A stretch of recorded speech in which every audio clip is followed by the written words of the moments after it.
Hello guys, good morning. এখানে সকালে উঠে আমি রেডি হয়ে গেছি তার স্নান করে। তারপরে মাকে দেখতে চলেছি কি রান্না করছি। এখানে আমি লাঞ্চটা কমপ্লিট করে নিলাম। আর যে শিউলি পাতার বড়া ভেজেছিলাম, কে কে ভালোবাসো আমি কমেন্ট করে জানিও। আমার তো খুব ভালো লাগে ভাজাভুজি দিয়ে খেতে। আর এখানে সঙ্গে ছিল টক দই। আর দেখো বিকেলবেলা দেখলাম যে দূরে একটা পেয়ারা ধরে আছে। এই বলে তোমাদের বড় ভিডিওতে বলেছিলাম যে এই জাতের পেয়ারাগুলো খুব একটা ভালো নয়। তারপর আমার একাধারে হলো না, ব্যাস এই পর্যন্ত বাবাকে ডাকতেই হলো। দেখো কেমন পোকা লেগে আছে পেয়ারাগুলোতে।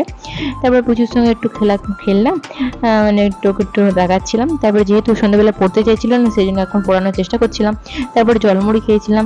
তারপরে একটু বাইরে যাওয়ার জন্য রেডি হচ্ছিলাম, সেই জন্য এক চুটকিতে একটু রেডি হয়ে গেলাম। কেমন কেমন লাগলো বলো আমার এক চুটকি রেডি হওয়া? তারপর সবাই মিলে রেডি হয়ে গেছি বাইরে যাওয়ার জন্য। এখানে পুজো তো খুব এক্সাইটেড, ও বাইরে গেলে তো খুবই আনন্দ পায়।